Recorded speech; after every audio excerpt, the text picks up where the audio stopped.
Yeah, that's him.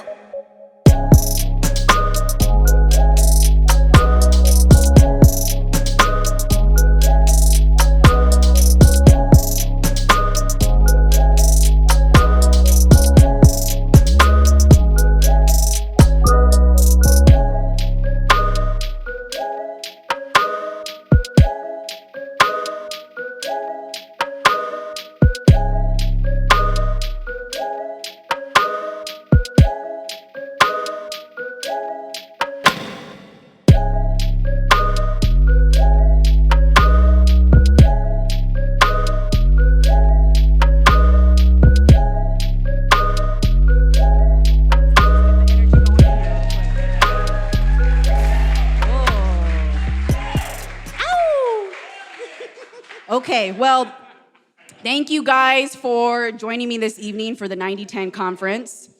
This is the new and improved 9010 conference. The last one that I had was, the very first one that I had was 8 years ago in 2012, September 2012. I had it at the Crescent Jewel in downtown Riverside, which is now Prohibition, if you guys are familiar. All my IE people know what that is. And, I had a few after that, and then I took a break for a little bit because it's just, it's a thing. It's a lot of work. And so I put it on hold. Big C approached me a couple months ago and was like, let's do another 9010 conference. I'm like, really? Are you sure? And he got me on board, and here we are today. So shout out to Big C Productive Culture. They are the ones who really put this event together. And help me get it, to where it is right now. So thank you guys again. Now, for the new faces in here, you guys are like, well, what the hell is 9010 Conference and what is this about? So pretty much where I got the idea from is really off of social media. 2012 social media, like Twitter 2012 was like really wild and crazy. It was like the Wild Wild West.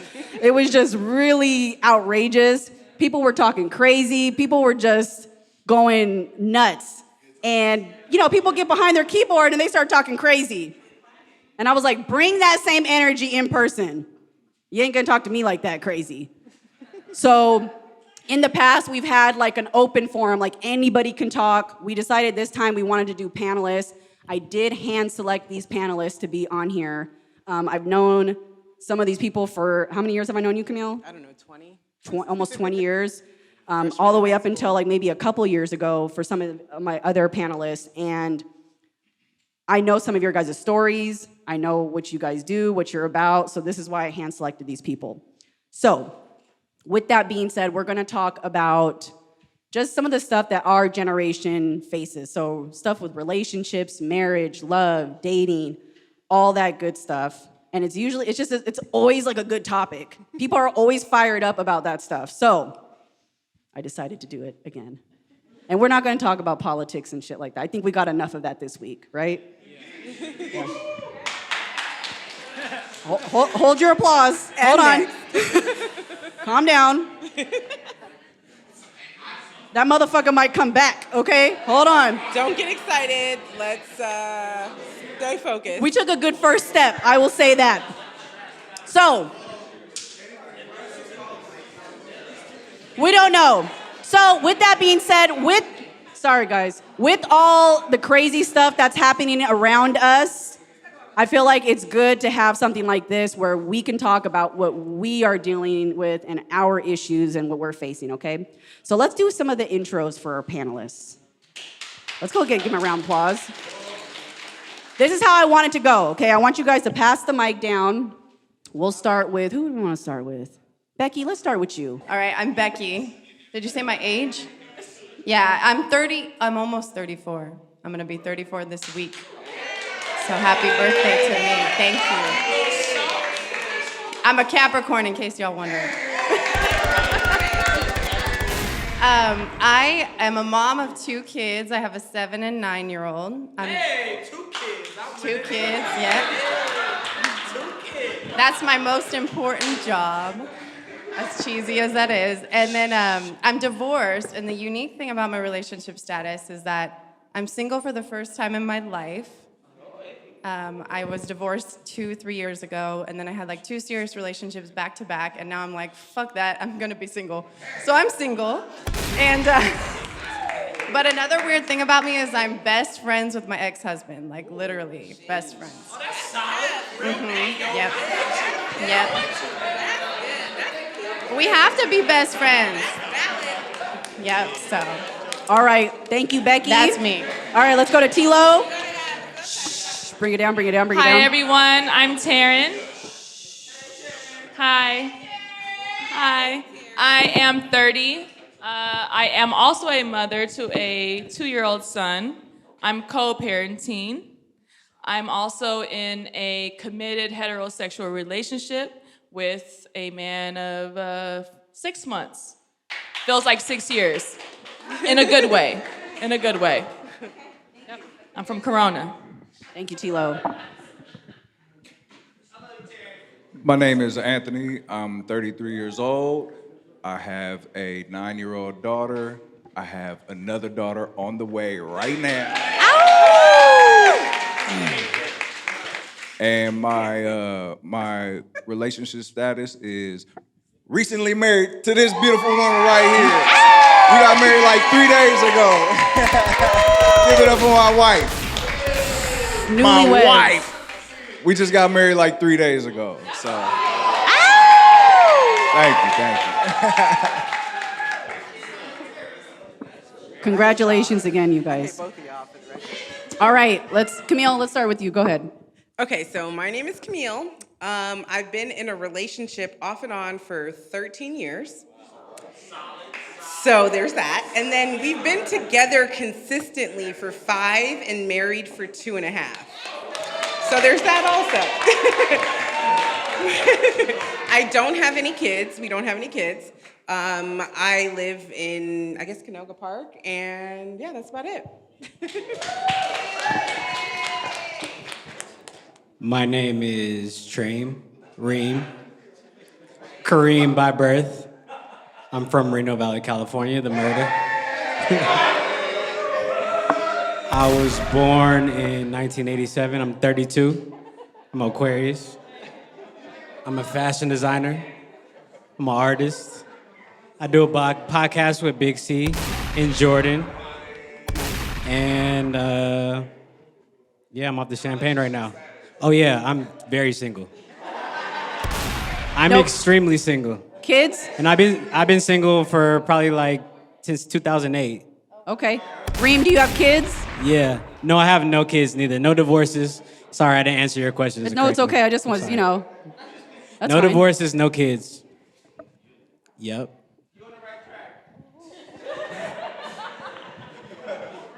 What's up, family? He's drunk already. What's up, y'all? My name is Lance Penland. I'm 30 years old. Extremely in love with this young woman right here with the turban on. Yeah. We've been together for 6 years. We've been married for 3 years. And we have a son that's almost 2 years old. And we're practicing for another one. So. And just so y'all know, she been having like an attitude for like the past couple of weeks. So I'm like, no, I'm saying like we might already have one on the way. Like, I'm like, so we gotta find out.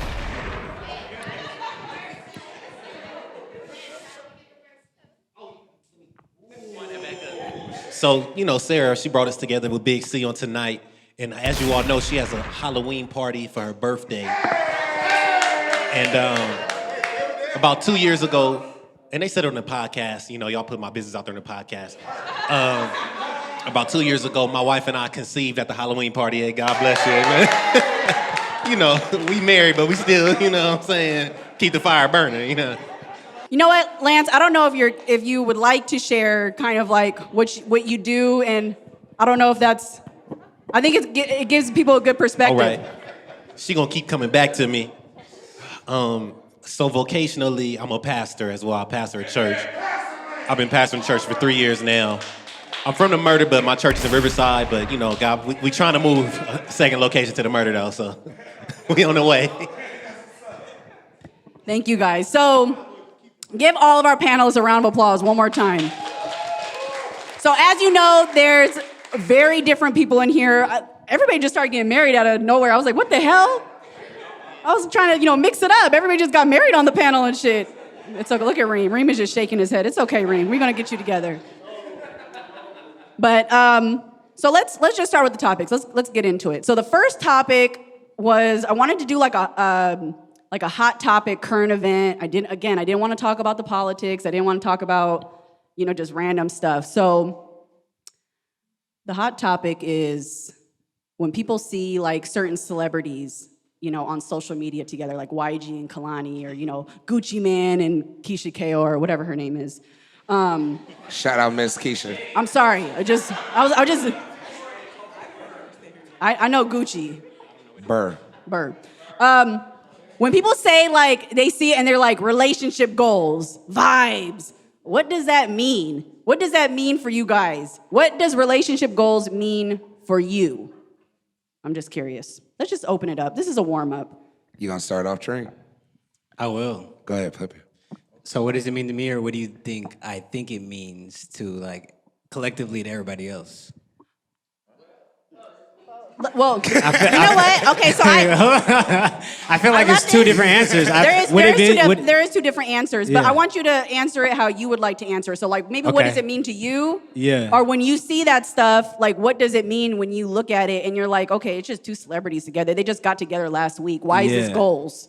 I feel like with other people, it's something different to them than what it means to me. To me, relationship goals is a lot. It's like a bond. It's a lot of time, a lot of work, a lot of talking, a lot of growing, a lot of friendship. And when you also have to look good together, I ain't gonna lie. Like you got to look good together when you go out. Yeah. You got to like enjoy each other's vibe when you go out. It can't just be like y'all two at the home just chilling. Y'all got to enjoy each other's space in both parts of life. That's my viewpoint. Other people's viewpoint, I think, is they look cool in pictures. That's relationship goals. I feel like that's the end all be all of it. Like the general consensus of everybody else, I feel like that's what it is. I think that everyone's looking for a way to relate and figure out what a healthy relationship should look like.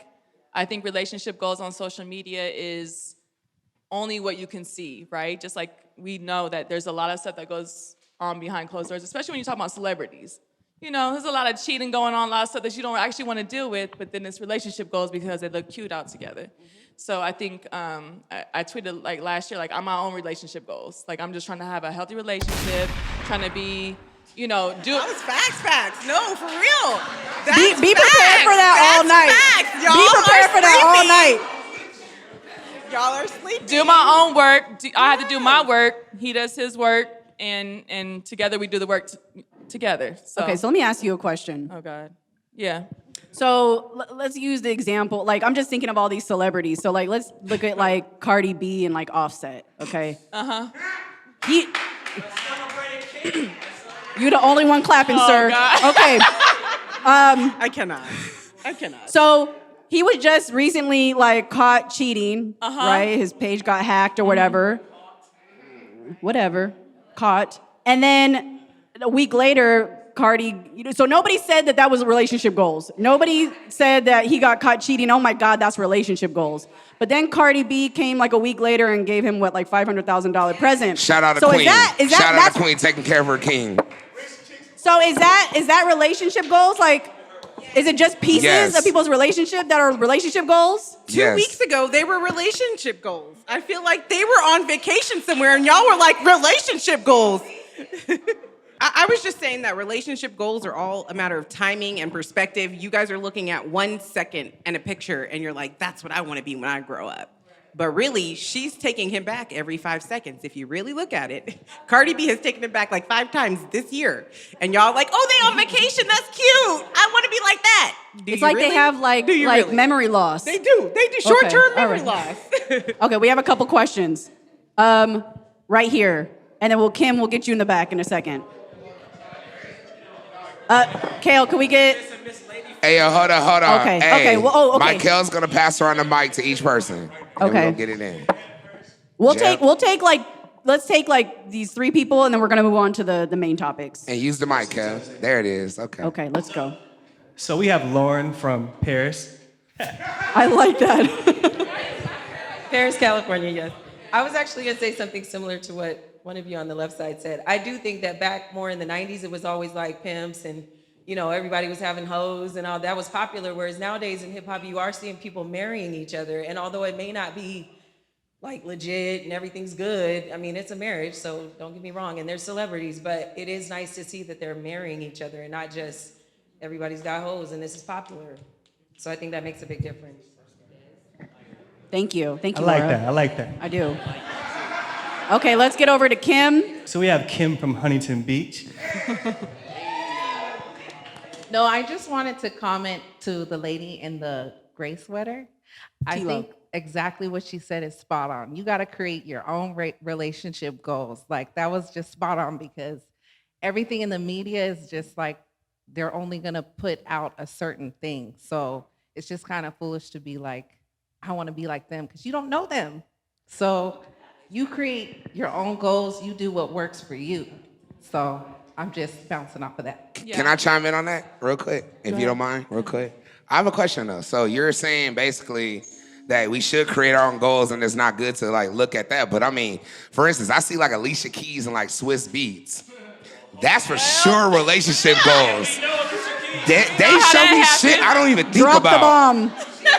Drop the bomb. But again, like, just because it's fuck-ass Offset and fuck-ass Cardi B, I'm not going to relate them. Like, it's different levels. Bro, you're tripping, bro. Alicia Keys stole Common.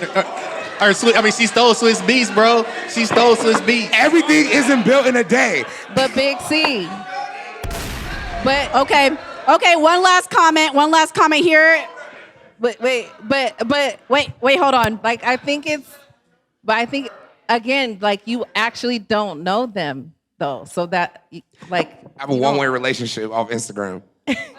I see it and I know it. I see it. I'm like, every day. You gotta do what works for you and create I feel your you. own I'm just giving a different Right. perspective. All right, guys. One last comment, and let's move on to the next topic. I just wanted to warm you guys up. Just a little warm up. This is all fluff. This is all BS. My name is MJ. What we talking about radio? Homegrownradio.net. Thanks for the shot. That's real.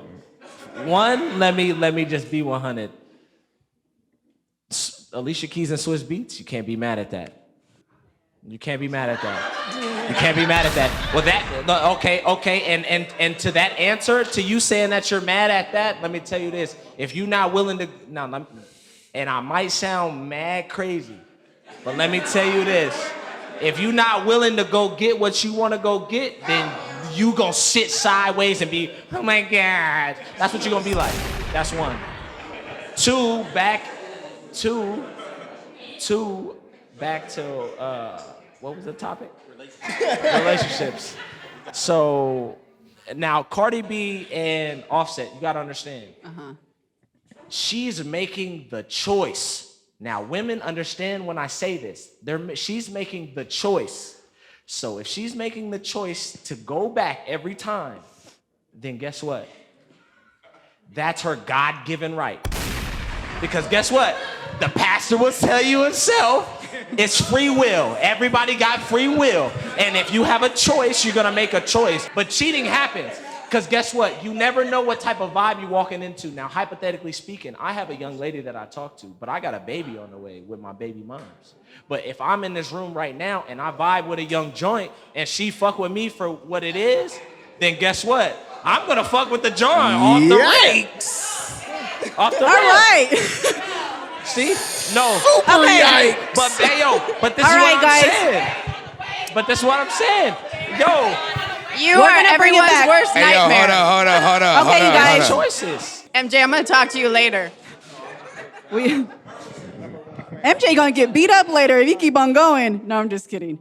No, but this is the interesting thing about this conference is that people's perspectives and opinions are gonna vary from yours. It may open up your mind. It may close your mind. So let's continue. We're gonna get back to that. That's part of some of the questions in here. So we're gonna. Great segue. Okay. It's free will. Okay, so let's go to the first topic. Panelists, you ready? Yeah. Panelists, you ready? Yeah. First topic. Courting, dating, talking. Yep. My first question, wait, you guys, hey, I need it like silent in here. Thank you. Courting, dating, talking. One, how has it evolved? I know we're still young, but it has evolved in the last 10 years. And what does courting look like in today's society? And another question is, you guys don't have to answer all of these. How would you court someone? Men or women can answer this. So who's gonna start off? Let's go ahead. I got some thoughts. Okay. There you go. I got some thoughts. He brought his damn notes. I love it. I have thoughts about courting. One of the thoughts that I have about courting is back in our parents, grandparents' day, what used to be considered chivalrous is now considered creepy or thirsty. Ask your grandma how your grandfather got her. She'll tell you something like, he found out what my favorite flower was. He found out what my favorite candy was. And he just showed up to my job day after day until I agreed to go out on a date with him. Now, ladies, let a man stalk your Facebook or your Instagram to find out what your favorite flowers are and where you work at, and he pops up. He's going to jail. You're going to call the authorities on him, because that's some creepy shit now. That's not, okay, you know what? So I'm going to also, part of my job as a facilitator is I'm going to play the devil's advocate too. Don't take what I'm saying seriously, but I'm going to challenge you guys. So is that not effort? Yeah, it's effort, but it's creepy though. That's called thirsty in 2019. That's thirst. That's called thirsty in 2019. But hold on, this generation, I'm just curious. If you guys want to talk, raise your hand so we can get a mic to you. Because back in our grandparents' days, our grandfathers didn't take no for an answer. If she went away to school, he would follow her to wherever she went until he got her. Now you're a stalker and you're going to jail. You're going to end up getting Me Too'd and you're going to jail. Thank you, Aunt. So that's the way, in my opinion, that's how courting has changed. I don't know how y'all court because I'm married, so I don't need to court nobody. I'm just saying. Oh, how I courted her? Drop a bomb. The way I courted her was I jumped. The way I courted her was back in 2012. I jumped in her DM and I invited her to the strip club. Hey, that's a love. That's love. Oh, I mean, originally on the timeline, she posted a picture and I asked her if she was seeking a long-term relationship. Out the gate? Just out the gate. Yeah, for sure. So you can't, hold on, I'm sorry. So you literally were starting and you were like, all right, she's bad. I see her, a bad picture of her. She looked good. And then you went straight to the DM like, hey, I just want to know, are you into a long-term relationship? No. I didn't DM her that. I put that on the timeline. He put that on the timeline. My nigga, you put that on the timeline? Yeah, for the world to see. I mean, it worked out in my favor. Married her. No, you married her. It worked. Okay. And shot his shot. Okay, let's go over to Lance. Lance, go ahead, Pippin. Now, I wanted to give you some pushback, and let's do it. Because you said you're thirsty if you're doing what our grandparents or our parents did, but you just said right now you was on the timeline talking about, do you want a serious relationship? If she thought you were ugly, she would have said you was thirsty. So I think it's more so if a woman is attracted to you, that's what puts you in what category. Because if I show up at your job with some flowers and you think I'm fine, you're going to have a smile on your face. I like that. But if I'm ugly and dusty and all that, you're going to be like, nah, get out of here. So I think it's just, it's subjective on what the woman feels about you. For sure. There's something to that, for sure. Because I feel like what one man does may be thirsty, but what another man does may be flattering. And it definitely depends on the level of attraction. Now, what I did was, I was halfway joking what I said on the timeline. When you're on social media, it's a halfway joke. No. It's a halfway joke. You do like it is to make somebody laugh. Like if you can get her to laugh, then that's a step in the right direction. But just popping up at her job though, there's nothing funny about that. I'm with you. For sure. I'm with you. Get what I'm saying? But no, you definitely have a point about it's a level of attraction. If she's attracted to you, you get a little bit more leeway. The rules change a little bit depending on the level of attraction. Definitely. That's a good point. the rules they change completely depending on the level of attraction. Like, we were just talking about it right over here. I mean, even what he was just saying, like, if you popped up at a girl job, I mean, not necessarily if it was just out the blue, but if you popped up at a girl job, like, if she's attracted to you, if there's a mutual attraction there, like, that's gonna be completely more acceptable as opposed to if she's not fucking with you. Because if you're not, like you said, nigga, you going to jail. It's out. You feel me? So, you know what I mean? That's a whole different conversation. But when she's attracted to you, like, it could be the exact same action. It's like the placebo effect. Like, the exact same action from a man that she's attracted to as opposed to a man that she's not is like night and day. This creepiness and, you feel me? You with it. Like, so. I agree, but coming from a woman, and maybe all the women in the room can agree with me, that for us, attraction, it's highly dependent on personality. You could be the finest dude, and like then you do something like that, so thirsty, and you're like, oh, get away. Like, my favorite kind of courting is somebody being mean as hell to me. I'm like, oh, I like you. At least you're honest. I like that. At least she's honest. You gotta love the toxicity. That's dark, but that's honest. Yeah.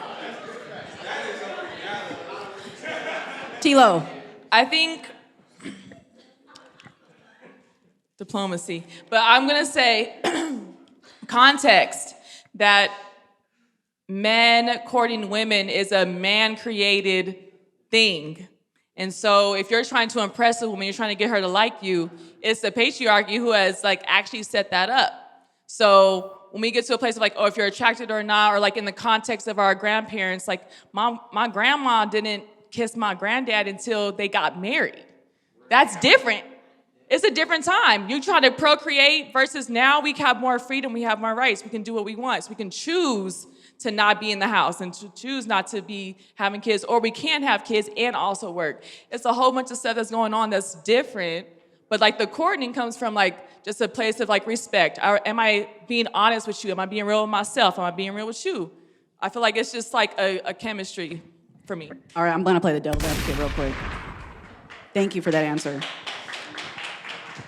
Okay, so going back to your grandparents not getting a kiss until like marriage, and tying that back to courting today, do you feel like people speed through courting and get straight to intimacy?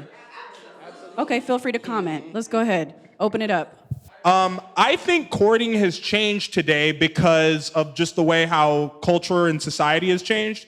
So like back in the day, you know, when a man met a woman, you know, kiss her on the hand, nobody would even dream of doing that today. Yeah. You know, some of you may beg to differ, but like these things have changed. You know, bills are split on dates. Going Dutch is more of a thing. It's like when men and women would meet up, you know, today we'll meet up separately to go on a date. Like what I'm trying to say is like things have changed over the years, so it's just like humans evolve, you know? Okay, I'm gonna play the devil's advocate again. You said, real quick, to go back to your question, and I hear a lot of people saying this, I've even caught myself saying this, we say a lot like back in the day, and we allude to like our parents and our grandparents. Right. Do we really know what happened between? Because we weren't A lot of that stuff is like swept under the rug. A lot of your grandparents and parents, and I'm including my family in that as well, there's a lot of stuff that has not been spoken on. True? Okay, all right. Yes. So we have Erica from Texas. Hey, shout out Texas. Hey, y'all. What I think the problem is that a lot of women don't own their power. I feel like a lot of women has just given their power away, so it makes it easier for men to be like, well, if I want to do this, I feel like men have set the tone with dating now. I have so many single friends who feel like, well, I'm just waiting on him, and I'm just waiting to do whatever it is he wants to do. And I'm like, girl, take your power back.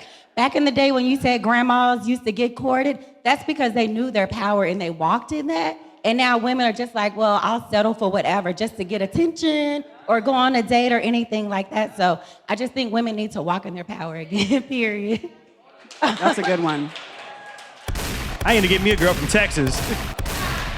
Shout out You know Texas. We love Texas. Oh, wait. Before we get to you, we have Reem. Reem, you want to comment real quick? Go ahead. Well, it's just so many like layers to this conversation. I feel like you should ask me maybe a question based off of all the different perspectives or something. Like it's just too much going on in this conversation. And hold on, beside that, like I agree with what everybody said. What? My question is, since you're my question is, since you're like truly single and looking, how would you court a woman today in close to 2020?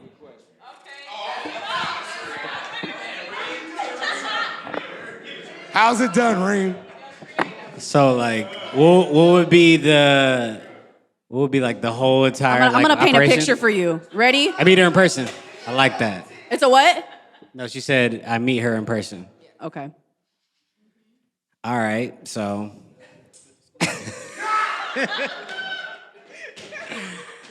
So this is after I meet her in person, the interaction. All right, I'm gonna hit her up a couple of times, like see, just have a casual conversation. I'm definitely gonna call her or FaceTime her to have that, like past us talking in person and past text, like let's talk. And then I would set something up, and I would probably go somewhere like that I fuck with, like to get sushi. If she don't like sushi, then I'm probably just gonna dismiss the whole situation. Hey, yo, preach, brother. If I'm gonna keep it all the way 100, like I'm be like, all right, for sure. And You then know that's what? it. Actually, I'm gonna comment on that. And I actually like that you said that. And I know a lot of people were laughing right now, like, okay, she doesn't like sushi, she's canceled. I feel like a lot of men cancel women for the things that they don't like, but hold on.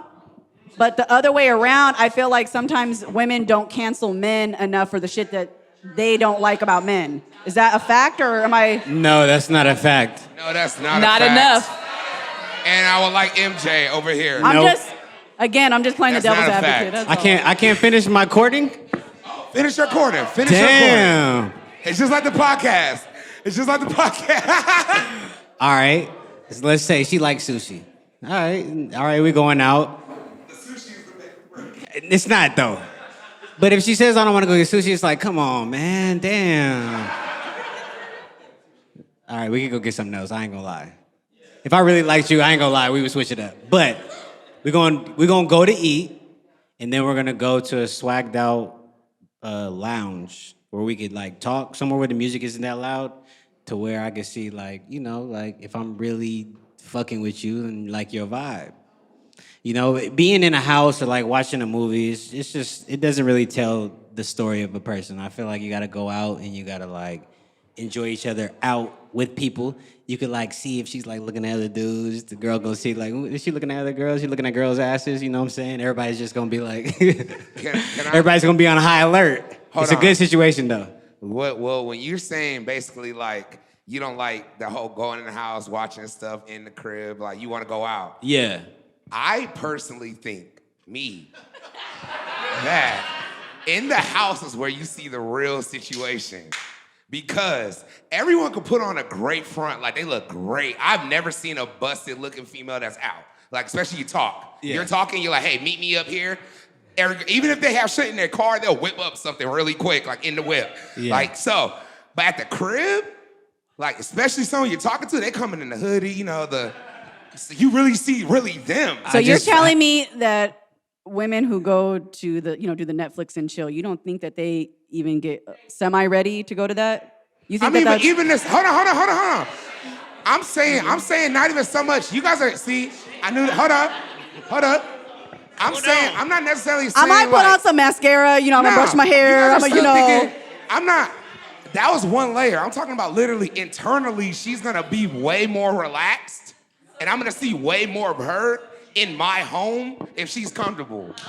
I'm gonna see the real of her as opposed to like at a lounge. She's just gonna tell me everything I wanna hear just so we can kick it again because she wants to see more spots or she likes kicking. I feel you a little bit. But if she's at the crib, we chilling. Big C. Let me tell you something.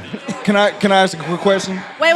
Pause. Again, audience, bring it down. Quick question of all the single people, especially the women. Yeah. With all the women's empowerment movement going on, and courting is a man-made construct, and women need to take back their power. Who pays on the date? Are y'all cool with paying on the Very date? good question. Are y'all cool with pursuing a man and taking him out on a date and paying for the date? Answer this question. Are there any women out there who's cool with pursuing the man? Okay, pause. Are y'all cool with pursuing the man and paying on the date and courting him? We have a couple questions. And defying the patriarchy? To answer your question, my husband pays for every date, and he paid for every date. But for me, I'm not super. Let me choose my words wisely. I'm not super equal rights women, because I believe God made me for a reason, and God made my husband for a reason. We're not equal on the same level. We're different, right? We're very Men different. and women play different which roles. means his money is different than mine, and he paying for the bill. So, in my marriage, I was the breadwinner always, right? Uh-huh.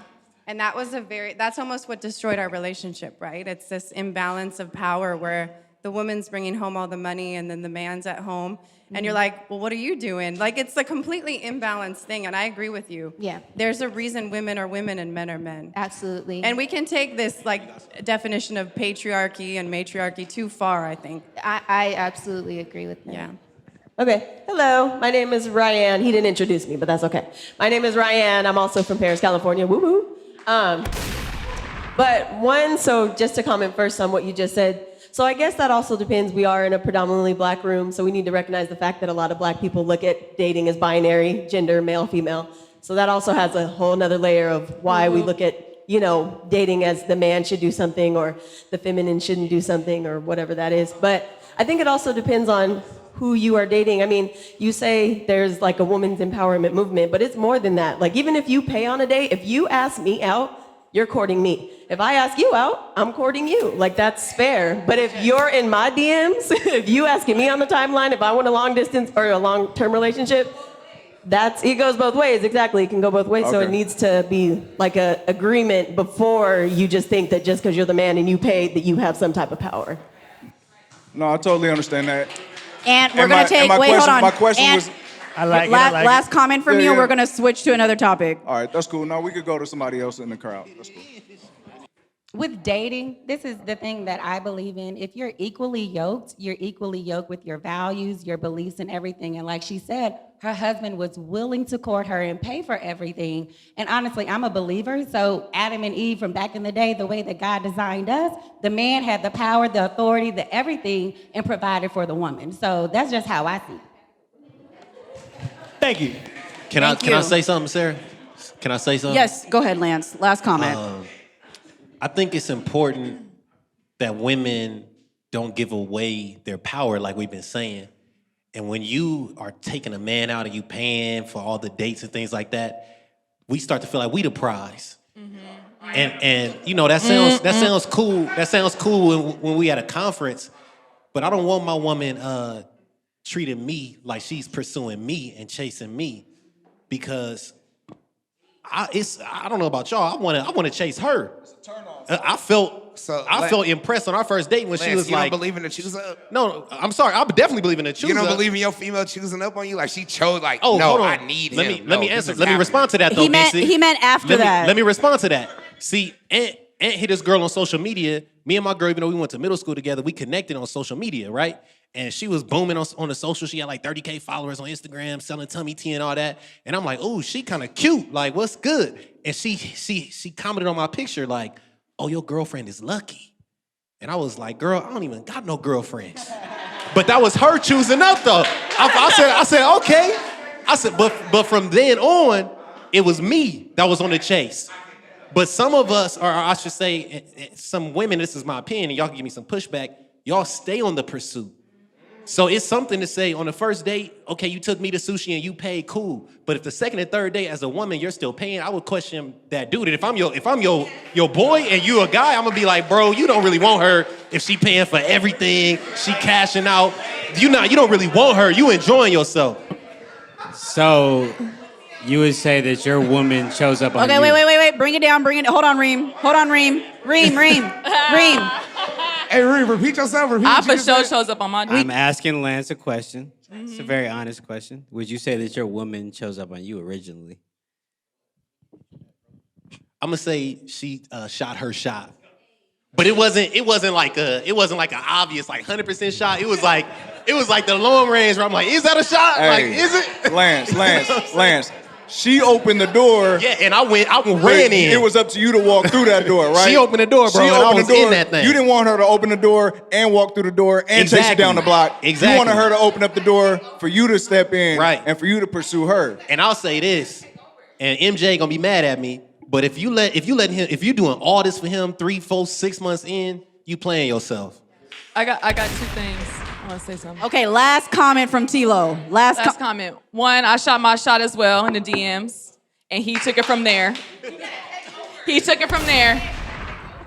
But I also want to say, like, in the comment that was like about being equally yoked, like you can also have values in like dating someone who does see things differently from you, and you also agree on those. Like you don't have to be man and woman. We play these roles, but like, what role are we like?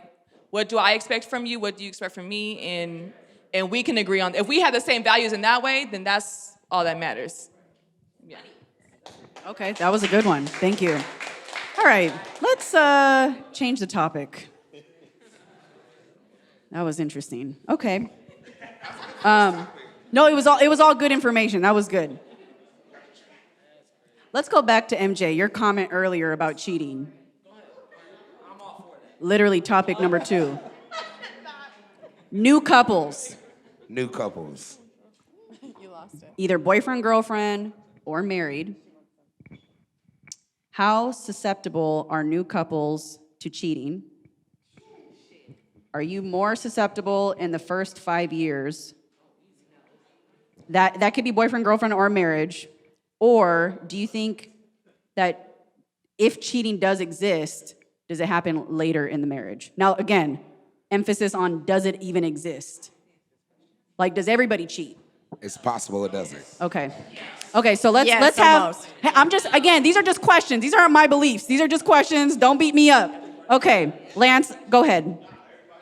I think at any point in a relationship, someone could cheat. It's not the first 6 months, 6 years, 10 years down the road. I was a man before I met you. I was a man after I married you. So I still have to make a conscious decision to not go the extra mile and cheat and disrespect our relationship. So I don't think time has to do with anything, because I could get tired of you at any point in a relationship. I could get in my feelings and my pride and whatever. Didn't work for the first 10 years, and then you got a job, and now you got a little work husband that you talking about all the time, so I go cheat on you. And it was like everything was good until I started feeling some type of way. So I don't think it's the time as much as it's the circumstance that pushes people to cheat. Okay, I'm gonna piggyback off of that. I actually saw an interesting comment on social media, and it was referencing people who cheat and how women can do XYZ and still get cheated on. I don't really think it's a reflection of the person getting cheated on. It's a reflection of the partner and how they handle the relationship. I feel like a man is gonna cheat if that's like in his blood, is like what I'm saying. If he is... I don't know about that, Sarah. What? Cheating just ain't in your blood. Hold on, slow down now. Well, I mean... Slow down. It's not just in your blood. You're not a... Very good correction. Okay, no. What I meant by that is like, okay, you're not born a cheater, but I'm just saying... I'm just saying, if that's what you want to do as a human, you're going to do it. I feel like cheating really comes down to who that person is, like as a person. Can I respond to that before I pass it to Camille? Sure. I think people give themselves too much credit, because it's like you met your friend and y'all was in college and they cheated and you're like, oh, you a cheater. And it's okay, you didn't cheat, but you wasn't cute in college. We can all agree that people change. We can all agree that people change. When I met Sarah, when I met Big C, I was 20 years old getting high in Ream Garage, and I fell and hit the refrigerator because I was high. You know, they were smoking some real weed, right? And 10 years later, I'm a pastor. So my whole life has changed. So we can all agree that people change. I don't smoke. Y'all all in here drinking mimosas. I ain't have no mimosa. And I'm not hating on y'all. Mimosa, amen? Right, do y'all think? But what I'm saying is people can change. So there are people who were never cheaters and their circumstance changed and they found themselves cheating. And there were people who have cheated and their relationship dissolved, it ended, and they got married to somebody else and they treat them 100% right. I've been cheated on, and out full disclosure, I'm not afraid of my past. I cheated on some girls in my lifetime, but I have never cheated on my wife.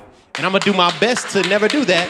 Okay. And it's not in my blood. It's not in my blood. Let me combat that. I gotta reword what I said. Please do. Hey, just because I'm hosting don't mean I'm like, I say some wild ass shit, whatever. So what I was trying to articulate is that sometimes, and let's just use like the man and woman example where a woman feels like she got cheated on because of something that she did. So she's not cooking dinner enough, or she don't know how to cook, or she don't know how to clean, or she's not doing this, or she's not doing that, and that's the reason why I'm getting cheated on. What I meant is that those things don't really matter. It's really the other partner. Definitely. And oh, that's the timer. It depends on how that person is going to go about that. If he wants to cheat or if she wants to cheat, they're going to do that. It has nothing to do with what the other person is or isn't doing. I agree with that. And I think that's what I meant. You can't buy loyalty. You can't control anybody else. Loyalty is internal, and that's 100%. Like, how you feel about your wife, that's internal. Like, you're not going to cheat on her because you don't want to. It has nothing to do with what she does. It has everything to do with how you feel, Because I was married for, 10 years. Yeah. I never cheated on him, never wanted to. But when I was ready to say goodbye, I was like, hey, I got to go, Then when I was in other relationships and I was cheating on them, I was like, hey, I'm cheating on you. And they're like, all right, but honesty is key. You need to practice that. Yep. I don't. Okay. That's why I said I need to talk to you later. But yeah. Do we have...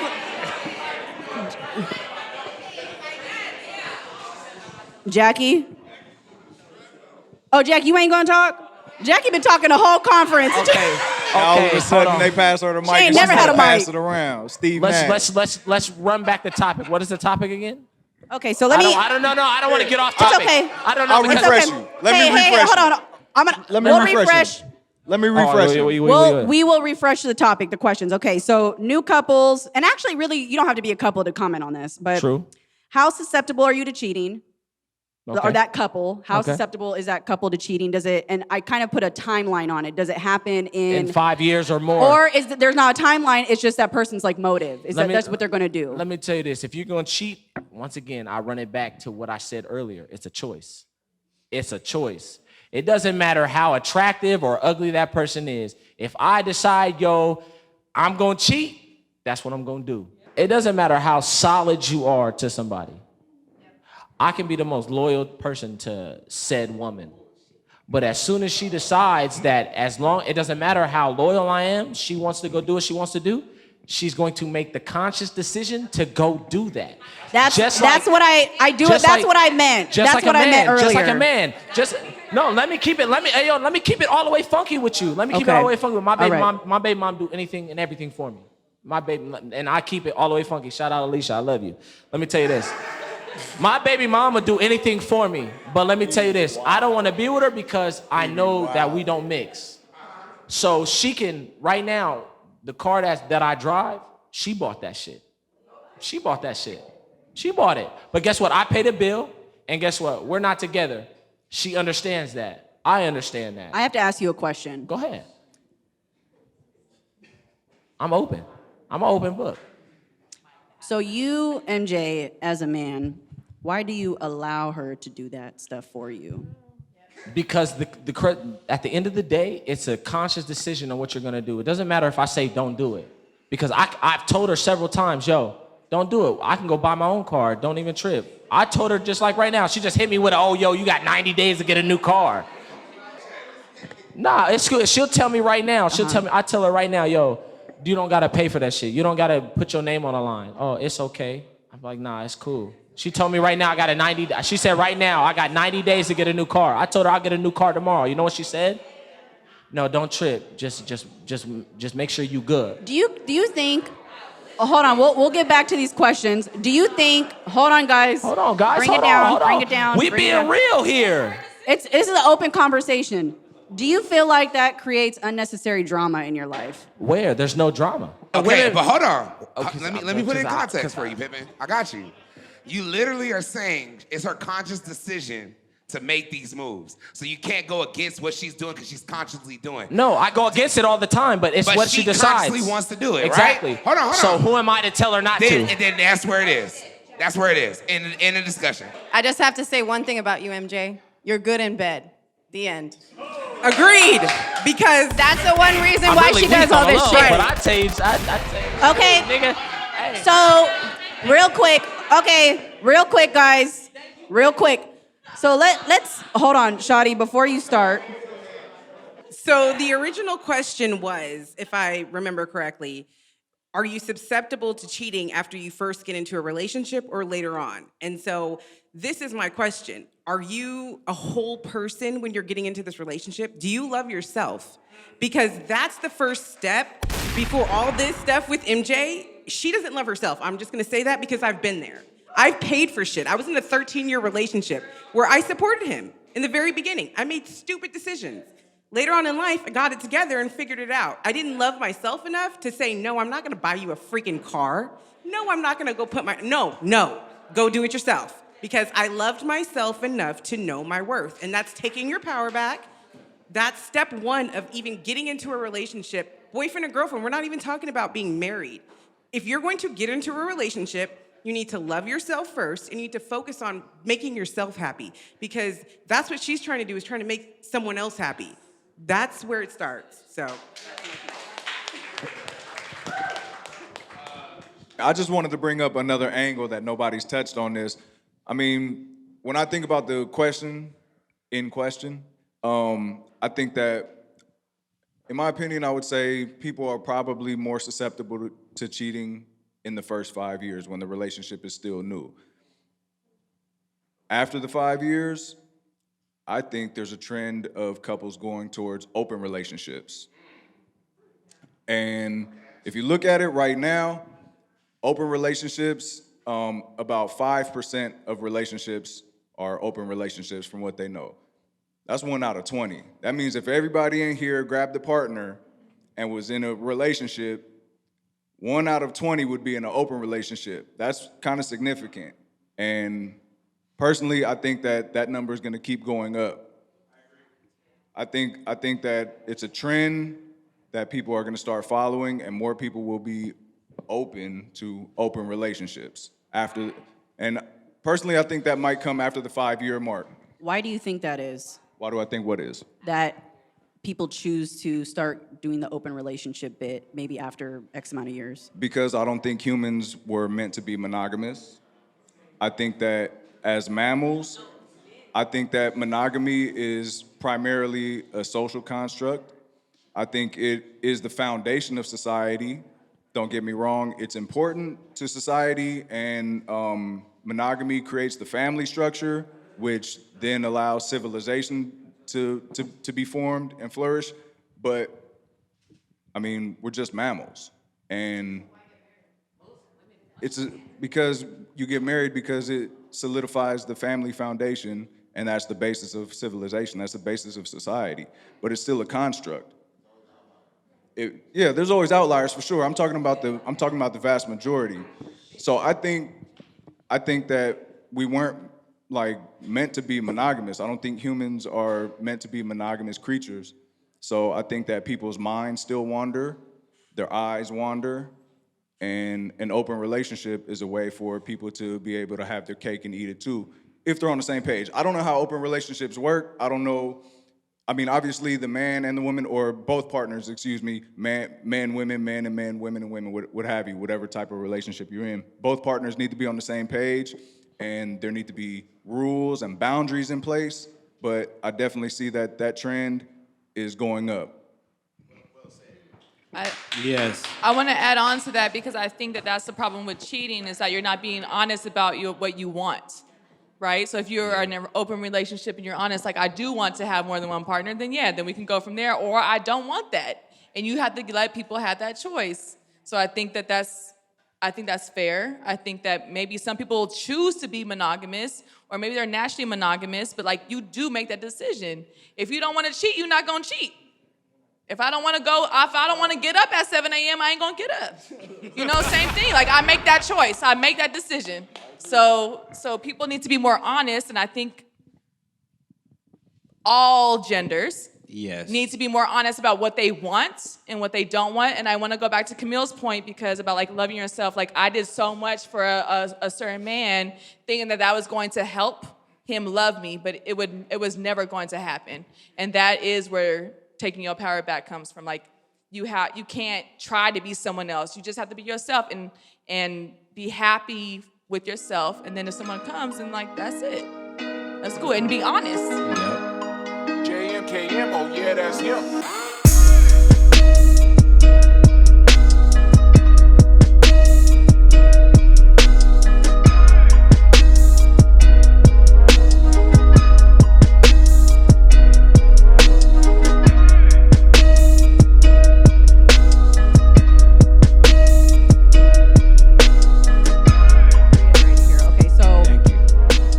About new couples and how susceptible they are to cheating.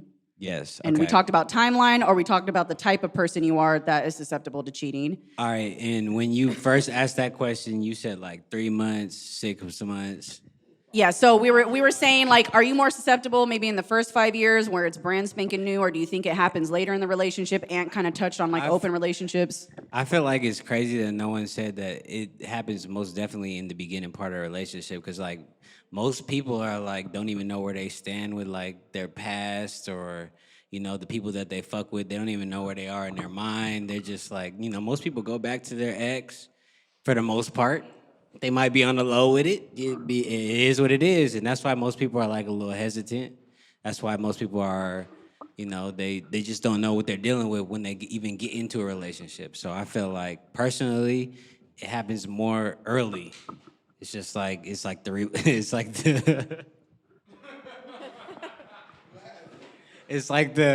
I don't. Shout out to champagne.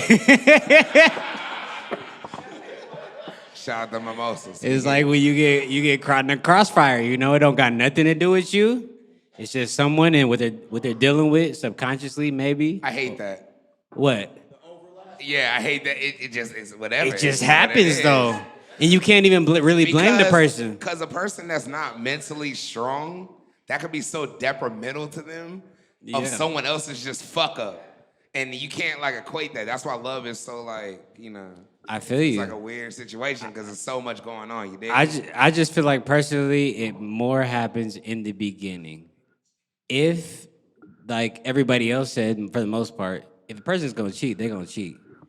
But it's probably gonna happen like in the first 5 months, to me. So let me ask you something. So going back to cheating maybe happening later on in the marriage, do you feel like if that does happen, if cheating does happen later in the marriage, do you feel like people do that because of risk of divorce, money, alimony, or like anything tied to that kind of stuff where it's like, I'd rather just cheat than go through a whole divorce? Damn. That's a good question. That's a tough question. That's why I'm the motherfucking host. It's okay to pass the mic, my nigga. It's okay. Like, that's a lot. That's deep. I mean, when you're in there, so you're talking about when two people are in there deep together, years, they got a lot of shit going. Let's just put a number on it. Let's say 20 years. They're in there 20 years, and someone cheats. I'm just saying, let's just put a number out there. Let's say 20 years deep, and the marriage is just not working out. They're just living under the same roof at this point. And both people know it. Both people know it. They just don't want to admit to get the divorce. That's just a fucked up situation to be in, man. Yeah. I don't even know. I wouldn't even know how to answer that. I'm planning on not being in one of those situations. But I don't know, man. Kale? We got a mic. I had a question. Oh, yes, Shadi, for go ahead. MJ. Oh, yes. I respect your, you being an open book, but I wanted to ask, do you ever feel guilty? Okay, so let me tell you this. When you tell somebody the upfront truth, do you feel guilty when you do that? That's a question I would ask you. If you tell your homegirl the truth, would you be upset with telling her the truth? If I'm telling the whole truth. Whole truth, nothing but the truth to tell, but help you God. And I love her, love him, whoever. Facts. I still might feel a little guilty. But but I'm a woman. That's true, but So- let me tell you this. You don't feel no guilt when you tell somebody the 100% truth and they choose to still continue to fuck with you. Because guess what? Let me tell you this, I'll never take the choice away from a woman. Because guess what? That's their God-given right for a choice. But what I will do is tell you the truth. And guess what? You have the choice to decide if you're gonna believe me or not. And that's your choice. Guess what? You do or you don't. It's not gonna hurt my feelings. Okay, so we got that question answered. Lance had something to say. I want to say, Sarah, I hope y'all are listening to what he's saying. I mean the ladies, because I think a lot of people end up in these type of relationships, and he's telling you what it is right now. And there's a difference between honesty and transparency. And I'm a pastor, right? So y'all work with me. No, hold on. Don't get too excited. Because honesty is if you ask me something, I'll tell you, right? I'm not gonna lie to you, I'm gonna be honest. But that doesn't mean I'm being transparent about my motives, about why I'm with you, about why I'm messing with you. So you may do something, this young lady asked the question, you may do something, I love you, I'm gonna give you something, but he's never being transparent that I'm gonna just keep milking you for all you have. I'm gonna leech everything I could get from you. And I'm not saying that's... Wait, And he may argue that's not what he's doing, and I don't wanna make this about you, but there are men who will take a woman for all that she has because she wants to give, and this goes back to the conversation that we had prior where women begin to chase the man. And he's like, well, I'm gonna take everything you're willing to give. If you're gonna keep giving, I'm gonna keep taking. And I told you what it was. I told you I got a baby mama. I told you I still this, that, and the third, but you're gonna keep giving. So you gotta be mindful. I hope, and my only point is, I hope y'all are paying attention to what this man is saying, because maybe he's not doing that, maybe he's not the bad guy, but it's somebody in your life that you wanna be mindful of so you don't end up in a situation where you bought a nigga a car and just without getting too specific about MJ's situation, because MJ's situation is clearly MJ's situation. But just in general, I feel like there may be a feeling of guilt, whether you tell that person or not. I don't want to receive these gifts. I don't want to receive these things from you, and you insist on giving them to me anyways. I'm still gonna feel guilty because I didn't want those things. You want to buy me these things, you want to gift me these things. I don't want them. I'm telling you I don't want them, and you still want to give them to me. I still take those things with a grain of salt. You know what I'm saying? And that's just me. I don't know how anybody else feels. You know, I don't know how. Let me hold on. I'm just saying, if I tell you I don't want Why you to do is something the for line me, of communication even open with somebody that you don't want anything from? I'm talking about material gifts. No, I'm talking about material gifts. I'm not talking about emotional connections, or I I'm just not feel talking like, about conversation. oh no, please, I'm talking about emotional I don't want connections. this stuff, but okay, give it to me. Like, why is If my wife tells me, my wife, you know what I'm saying? Give a nigga bread, you know what I mean? If my wife tells me she wants to get me something and I feel like it's too expensive, or I feel like... Oh, wait, no, that's a different situation. That's a different situation. Yeah, we gotta put this in context of like a single. Let me bring it back. Hold on. If a girl's Let me bring trying to it back. get you something. You are in this relationship, this marriage with this woman that you choose to be. You guys both choose to be there, okay? The situation with MJ and the baby mama, that's not the same. I'm saying my wife because that's the only frame of reference that I have right now. I'm just saying, it could be anybody. It could be somebody that I'm dealing with. If she says she wants to get me something, I say, no, thank you. Please don't do that. I can do it for myself. And she insists on doing it for me, and she gets it for me, quote unquote, against my will. You guys know what I mean, against my will. I'm telling her, don't do it. I can do it myself. And she does it anyways. I'm gonna feel guilty about receiving that gift because I told you I don't want it, even though I understand where you're coming from. You want to do something nice for me. You want to prove something to me. I'm still going to feel guilty about receiving it because I didn't want it to begin with. And that's just me. Okay. Damn. Okay. So I'm going to change the pace in here because we a little angry in here, okay? We got to lighten the mood. So let's talk about sex.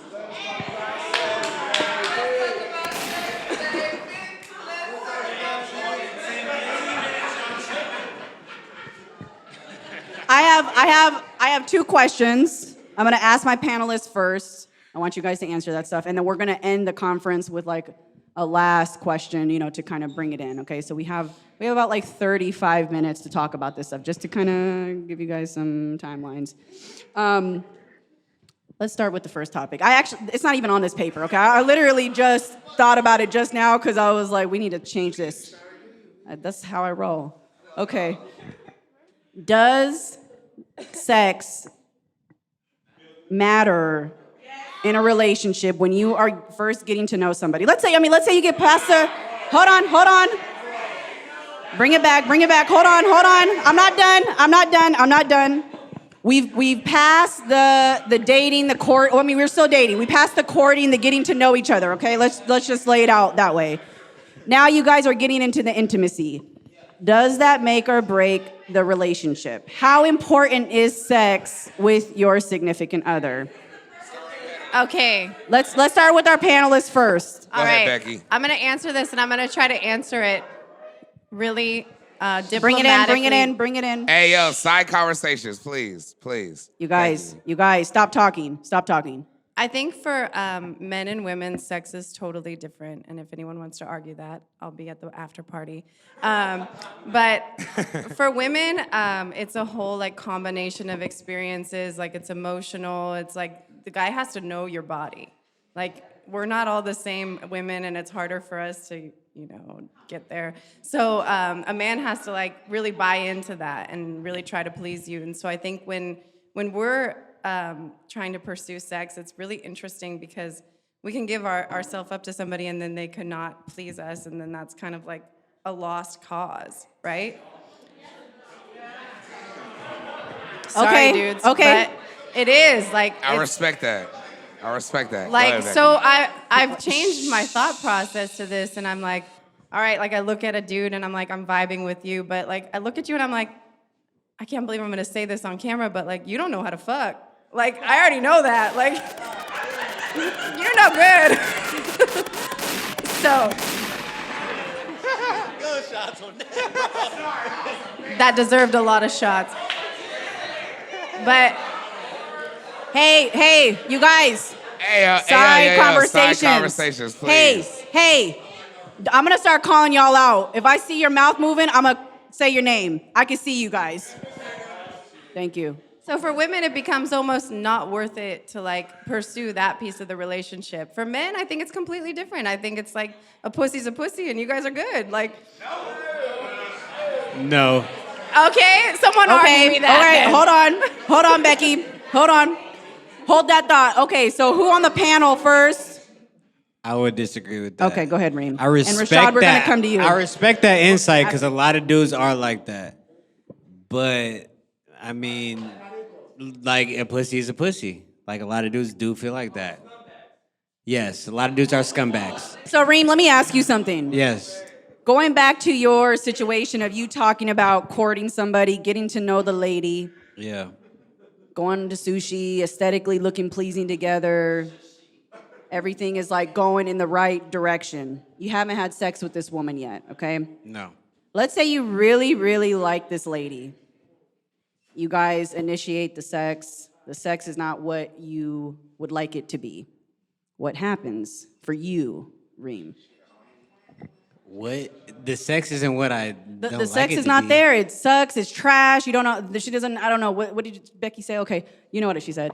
But like, She said that he can't fuck. or no, but like for Reem, but like, You want me to be you want me to exact, repeat hold on. that? I didn't want to say it for the woman. Like she can't fuck. That was okay, but Reem, she's not up to your standards sexually. What happens to that C's are situation trash. with that woman? If she can't, what she said, if she said it's trash, like I'm cool. but I feel like that's something that we could work on, you know?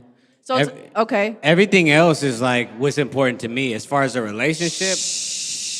Like talking, like the moments like when y'all just not talking for a long time, y'all just watching a movie and ain't nobody saying shit. When y'all going out, when y'all are, you know, just enjoying each other's time, that's the shit that's important to me as far as a relationship. So Sex is important, but is it teachable? Is that what you're saying? yes, Like you have it to learn is. each other. For, Okay. on both sides, you Right, know. When right. I was 22, 23, I definitely thought different. I ain't gonna lie. I was a little different. but but now it's like everything else is what matters to me the most, you know. Mostly communication. Okay. Communication, like how, I don't even want to say like getting into texting and all that shit, but just like how you communicate. Are you an effective communicator of your emotions? Like, can you get your point across? You know, do you have a valid point? And we can just go from there, you know? Well, I think what you're saying, Reem, is that like important things are friendship, but sex is super important too. It is. I would put it like, if there were 10 things though, I would put it at like 5. No, it's number 2. I'll put 5. Like, I'll put it at 5. Okay, sure. let's get a mic over Top to Rashad. All right, Rashad, can we get a mic over let's there? get a mic over to Rashad. We have Erica, and I saw another hand back there. Okay, we're gonna get to you ladies back there. Wow, Rashad just can't wait. He just became a panelist. But this happened. I think attraction is number 1. Yes. Communication is probably number 2. Yeah. And I think sex is right there at That's number what I'm 3. saying. It's like top 3, bro. The sex has to be there. It's human nature. That's how we all got here. None of you exist without sex. Period. You sound like Kanye West. Everybody in here, But for a successful everybody relationship. in here wants sex. Everybody in here enjoys sex. Okay, The so we sexual have chemistry. The sexual chemistry has to be there. Is not the end all be all to every relationship, but it's definitely an extremely important factor in every relationship. For a successful one. And it's coachable because it's different for each individual person. Every person enjoys something a little bit different. So it is coachable. You can learn, you can work with each other to learn how to please each other sexually, but it's extremely important. It's somewhere in the top 3. In my opinion, it might be number 3. Attraction is number 1, communication, and then sexual compatibility is right there in the top 3. Okay, we have Erica, and then we're gonna come over here. But Erica's been holding her hand up for a while, so let's get to Erica first. So we have Erica from Montclair. Erica from the IE. Okay, so for me, I look at relationships in a different perspective. I've learned to identify and know what it is that I want as far as negotiables and non-negotiables, what I'm willing to deal with. Attraction is number 1, but I have talked to some ugly guys before, and you know, it wasn't that bad. So I realized that Hold on. Repeat that yourself. the way someone looks You isn't talked as to some important. ugly guys. Wait, let her You talked finish to her some point. Ugly guys, but But I've realized in my growth and maturing that physical attraction isn't just how someone looks. So, as for me, someone who's not physically more appealing than another person isn't as important as a family man or someone who is loving to my son. That's something that I'm not willing to negotiate. So I think that if we look at the situation and really with maturity, not saying like, oh, she's got a fat ass, or oh, his haircut's cute, or his lineup is fresh, like, it's something different that we have to really learn to meet the expectations of our own expectations. Sex is a big, big part.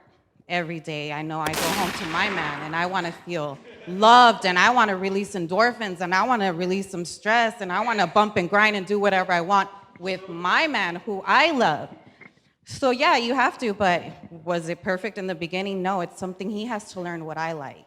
And I learned what he likes, and that's ultimately how you reach that goal. It's not gonna pop off right away in the beginning. It's not like that. If you just think that you're ready and fully equipped for a relationship, we truly, majority of the time, are not.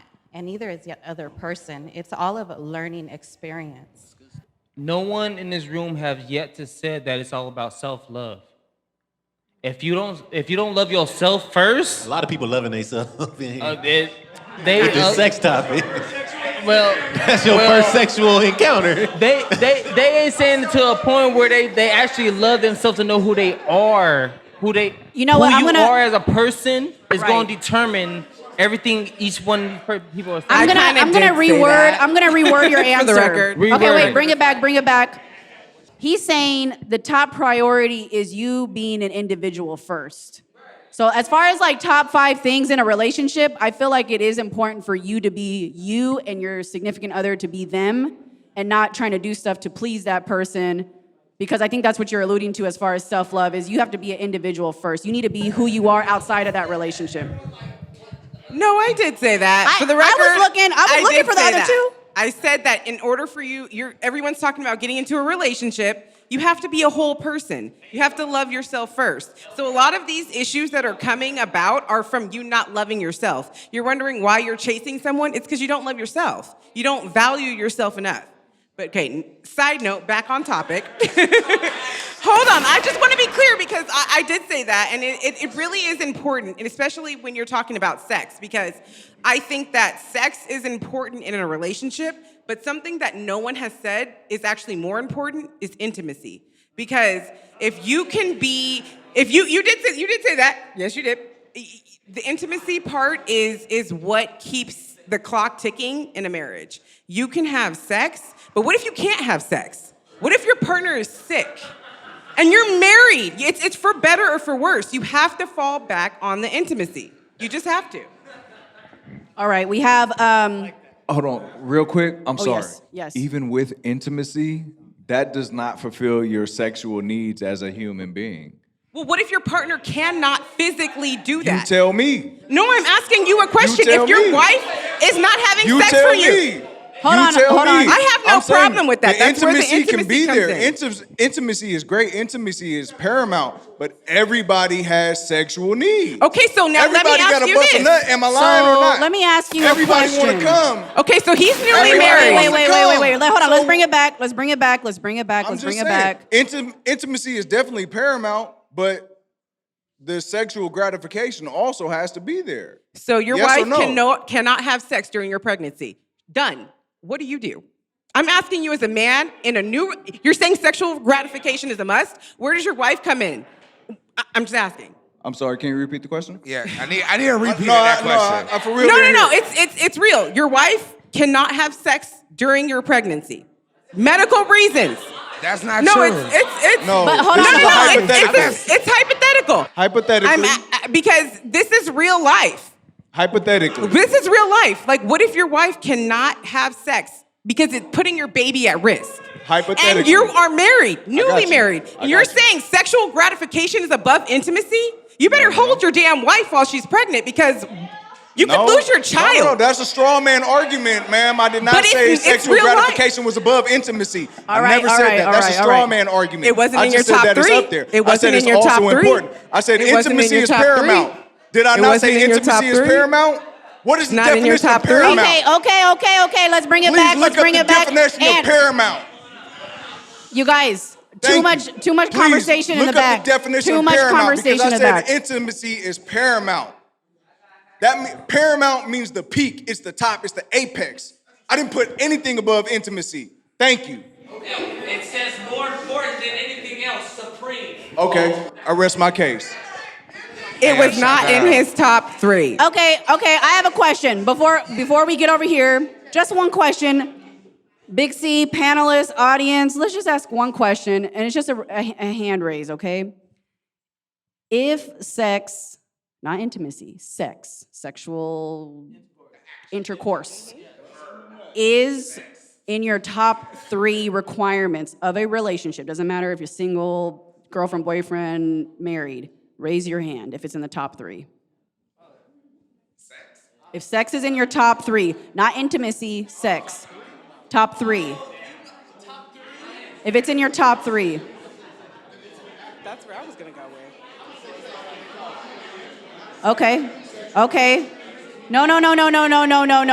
Let me reword. Bring it back. If having physical sex, okay, with your partner, we're not talking about chemistry, we're not talking about intimacy, we're talking about sex. Is that in your top 3 requirements of a relationship? Raise your hand. If it's not in your top 3, if it's like number 5, obviously don't raise your hand. Okay, all right. Now, if it's not in your top 3, it's like number 4 or 5, maybe number 10, raise your hand. That's interesting. It's like half and half almost. It's I'm like, gonna be real. It's like 7. I'm gonna chime in. I think sex can't be in the top 3 because everyone's not wired the same way. Okay. So like, I just wanted to take a poll. Yeah, like it can be because if you do that, like say if you really have an intercourse or whatever you want to say with a female, one of y'all really fall for it, it might really mess up the whole situation. So if you really wait and take the time to really court or whatever y'all want to call it, it could be something totally different. So it's really not that important, but the intimacy part is probably like way more important. Well, that's like, to you. just to show I that asked the to me- audience. To me, that's my shit. That's you. I just asked the audience. I was like, are you on this side or are you on that side? Just So it was real- like half and half. Just real quick, I'm gonna pass this to Lance, but just to touch on what he's saying, like, the act of sex is not nearly as important as the intimacy and the attraction that comes with the sexual partner that you're engaging with. Just to clarify my position on it, that's just me. The intimacy, the attraction that goes into the act of having sex is far more important than the feeling of busting a nut. I could bust a nut by myself. You know what I'm saying? Talk to me. It's the intimacy and it's the attraction that's paramount. Okay, Lance, real quick. Wait, hold on real quick. I just want to take one question from the audience because. Okay, so I guess the poll you just took, tied into the point that I was about to make, is that you brought up a top 10 list of important things, important factors, whatever, right? The poll made it clear that everybody is not about to be the same. Like some people, and that ties into what they were saying about loving yourself, and that and understanding yourself, because that comes with knowing what you need out of a partner. Right, so mine ain't gonna be the same as his or anybody. It could be, it could not be. Like I know where it stands, you know what I'm saying, on my top 10. But if we can't really sit here and just be like, should it be here, should it not be there? No, because if you a match with this partner, then to some extent, y'all top 10 is gonna look a little similar.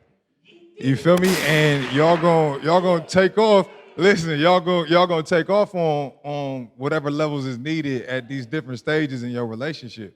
Well, let me say this because I gotta. Can I ask him real quick? Okay. Wait, hold on. Okay, because we only have a little bit of time, so we do gotta get just the last question in. But I'm gonna make a last comment about what you just said, and I feel like I did the poll for a reason because I wanted everybody to see where everybody's minds were at as far as, okay, you might have a different perspective than me. I do believe that your top 10 or your top 5, I feel like that changes through the years. I feel like your top 3 may not be what it is at my age at 32. When I become 52, that might not be important to me anymore. So all the things in your top 10 or whatever, those are like interchangeable through years. And if you look at your own self, if you take yourself out of a relationship, who you were a month ago, a year ago, 5 years ago is different than who you are today. So why would you not have that same mentality for you in a relationship?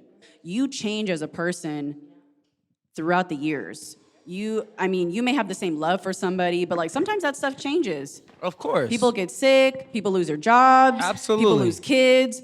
Your emotions change through the years. So like I wouldn't blame someone for changing their thought or their perspective or vice versa. Mhm. It may be hard to deal with though. Right. So because your viewpoint, like how you perceive to be like a relationship, or how yourself is, or like going into anything is going to change over the years, as you said, you know. But if the other person don't change along with you, like if y'all aren't on the same page no more, it's like that person's in the dark.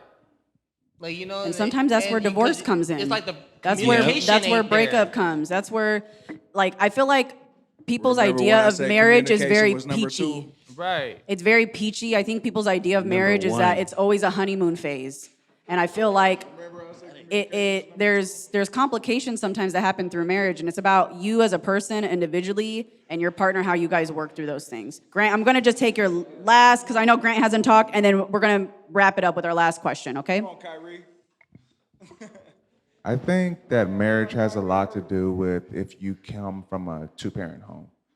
I think that if you come from a two-parent home and you see a successful marriage and there's God in between the marriage, that you have a pretty strong model. I think that the difference of what's happening now in today's society is that majority of us don't have that model. And so like for me, like I grew up in a home, thank God. It's not where my dad, I know he didn't step out on my mom in the marriage.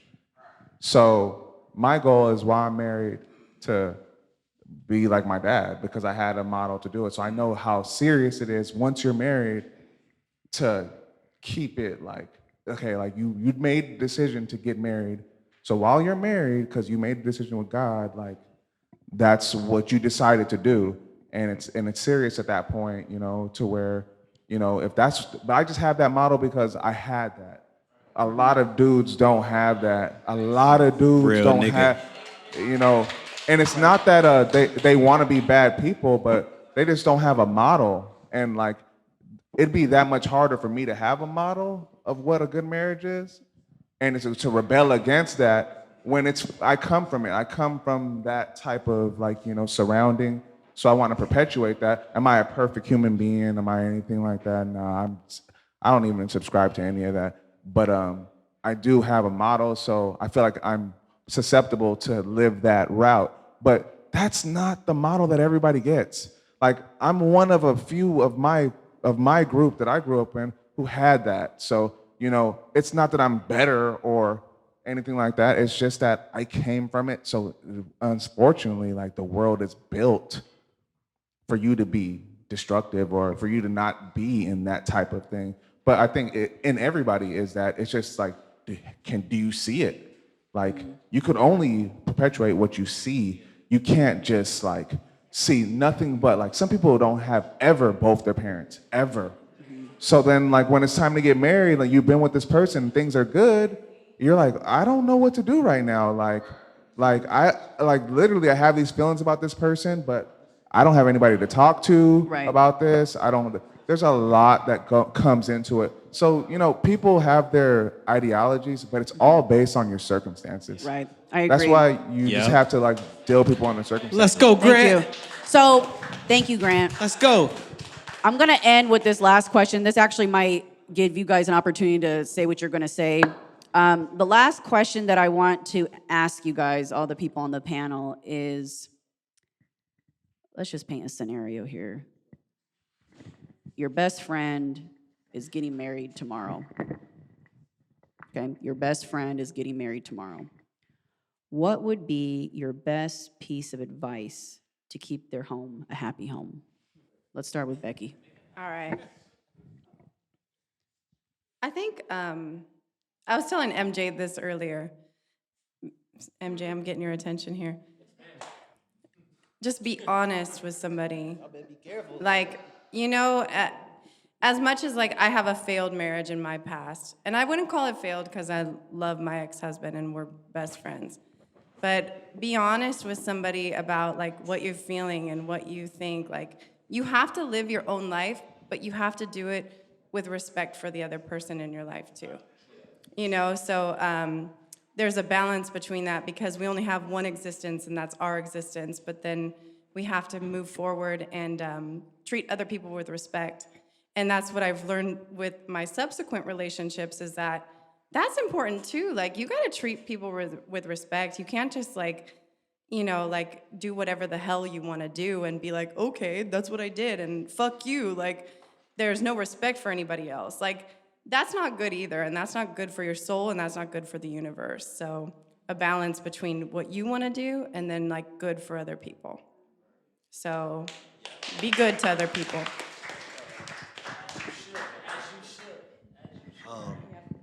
If I was to give someone advice for marriage, like many people here, I'm somebody I have like high standards in a lot of areas of my life, and sometimes I could be a perfectionist.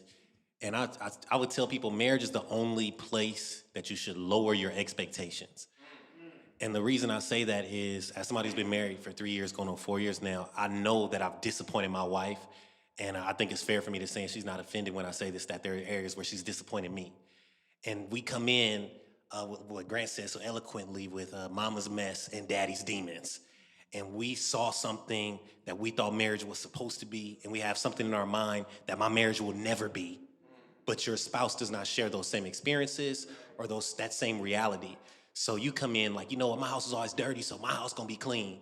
And your spouse is like, this is clean, right? and it's an issue in your marriage.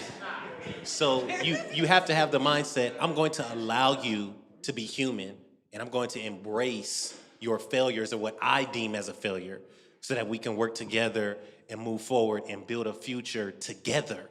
Because we often look at things so one-sided and what we feel is right and what we think things should go. And we have to understand it's two people coming together. And that's why it's so interesting. All of the conversations come to this. And it goes to what Reem said, which I loved. He said, we got to communicate. Because with sex, with all of these things, I know she said some folks are uncoachable, but it's like, hey, I'll deal with some struggles in sex over a 200 credit score, right? Like, so some stuff it's like we got number 3. I'm like, what's y'all top 1 and 2 and y'all got sex at 3? Like, hold on now, so it's just important that, and I hope you guys understand what I'm saying, that in a way we lower our expectations of people and give them grace to be people. That would be my advice. Speak, preach, brother, preach. Well, as a married man, I got some advice for y'all. My number 1 advice would be to go through your single phase. Date several people. Date as many people as you can.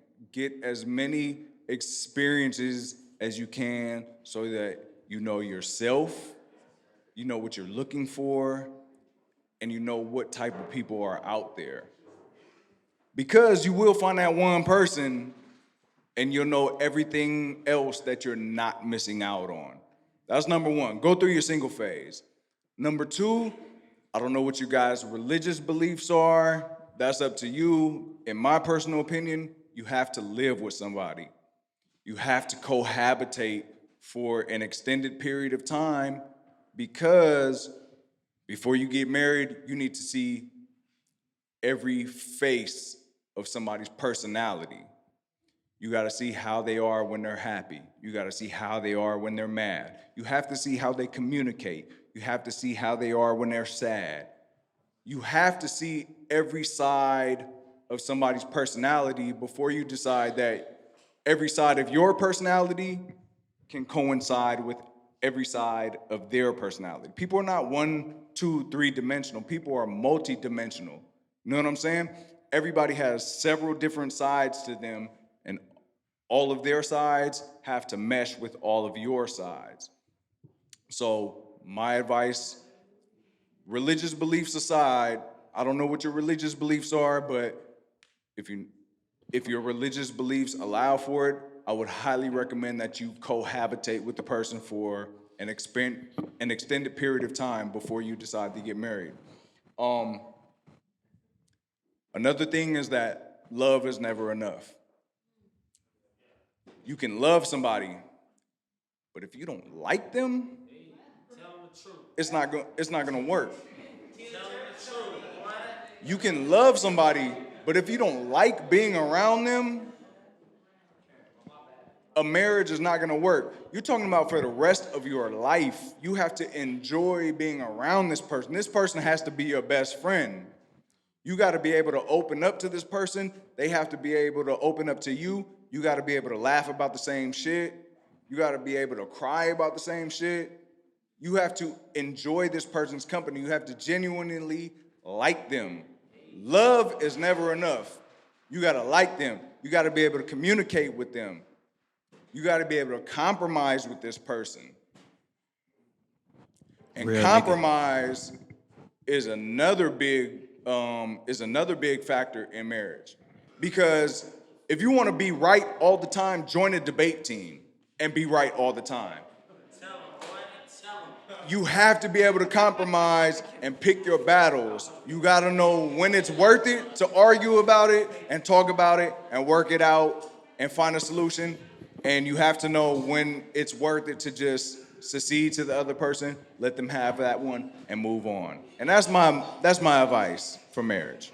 Thank you, Ant. Thank you. Let's pass it down over here. What was the question again? So if your best friend were to get married tomorrow, So you know me very personally. Can you give it a more specific circumstance? let's say Dre. Let's say Dre is getting married tomorrow. Okay. What would be your best piece of advice to Dre to keep his home a happy home? So as one of his really good friends, I would probably already know, like based off of the conversations that we had, and I don't think that it would need to really get too much deeper than that. I feel like if you're basing it off of me and that person being good friends, I feel like the conversations that we had would say everything. You know, I wouldn't really have no advice. I'm not really that type of person to impose my opinion on anybody's relationship. You know, whatever happens, happens. And I don't like to get in between all that. Like, man, she's tripping, man. Fuck her. Or, yeah, you right. Or any of that. I don't like to be that person. I just like to hear you out, and that's it. So I feel like if you're saying you're going to, Reem, I'm going to marry this girl. If someone's saying that to me and they're one of my best friends, I'm going to listen to them, and based off of the experiences that they have, I'm going to be like, for sure, yeah, that's the girl for you. Or I'm going to be like, you might want to wait. Just based off of what you're telling me. That's honest. Okay, Yeah. thank you, Reem. It's just a very honest answer. Thank you. All right, Camille. Okay, so I think my advice is gonna be a little bit of what everyone said because, you know, there's so many things that are important in a marriage. What you think is important going in is not gonna be what's important your first day in, let alone a week in. And so I feel like people need to understand that marriage is a decision. So if you don't want to be married, don't get married because everything you do after that, you have to choose your marriage. So your number goes to 3, their number goes to 7. You still have to choose to be with that person. And that's like the most important thing. I think at the end of the day, you have to love yourself, but you have to choose to love yourself. You have to make constant decisions that are in line with being married. And that's the hardest thing is people think that I'm gonna get married and then I'm gonna love myself and then, oh, I can't do this, or oh, this changes, or oh, I lost my job, or oh, he lost his job. And now that number is not important anymore to you, or that number becomes more important to you.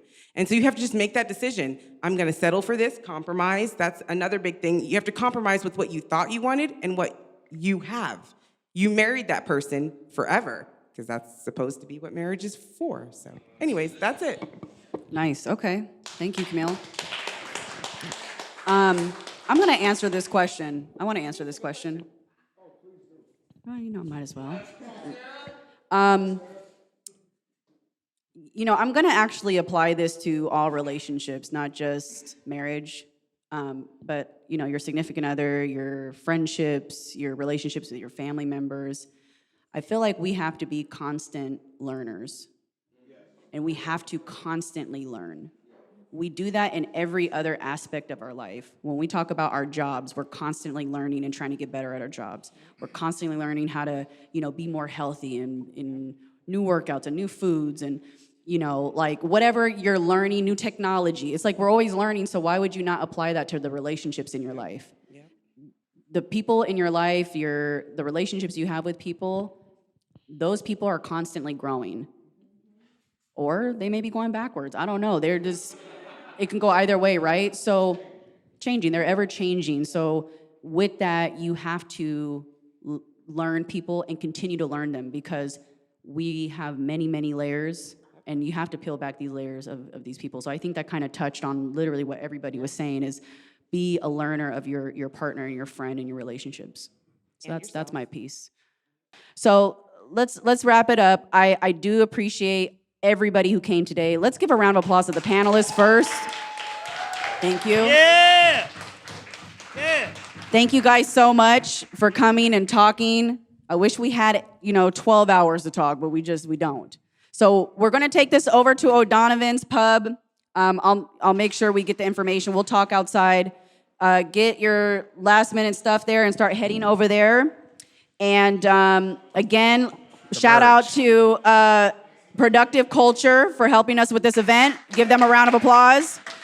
We do have merch outside. We have Artgoon Radio times 9010 conference merch out there. We have UTB merch out there. So And please. This is limited one-time edition merch. It has the date on it. We're going to keep doing this, try to do it quarterly, and we want people to keep coming out. So if you want to get your commemorative merch, it's right outside. We're making it fresh to press.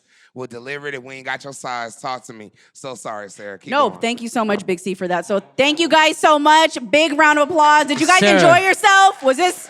Reem has one more Sarah, thing to say. I want to always wrap it up since you put all this together. You've been doing this for a long time. Thank you. Shout out Sarah. Shout out Sarah for doing this. Real talk. I've been coming Shout to you out for Mars. like I see you, brother. 7-8 years. Like, yo, this is dope that people are meeting together. It's not the club. They're talking about what the fuck is going on. We're millennials. We're like guinea pigs in like the whole society. So it's like good to hear everybody's perspective. But what do you think the answer is to all these things that we've talked about? I want to hear you. So what's, this will be my last thing, and then a wrap up is just your perspective. what is on that. okay? So my goal for putting these events on, really any event that I have Halloween parties, I've had financial seminars, I've had 9010 conferences, I've had a lot of different things. My main goal really is to bring people together and have open conversation. We don't have an opportunity to do this stuff really anywhere. I mean, you're not having this conversation at the club. I'm sorry. And if you are, you're a weirdo. What was like, don't talk to me about this stuff. I'm trying to dance and drink. So I feel like this is a space for us to have that. That's my ultimate goal. The last thing that we do want to keep this going. We want to continue to have these, maybe every quarter, we said. And I want this to continue to get bigger. I want more and more people to come. We have it on footage. We're going to make it look nice. And we want all of you guys to come back and bring your friends, bring your family, continue to have this conversation, okay? That's my goal. Thank you guys again so much. I love you guys. I'll see you over at O'Donovan's Pub. Thank you again. JMKM, oh yeah, that's him.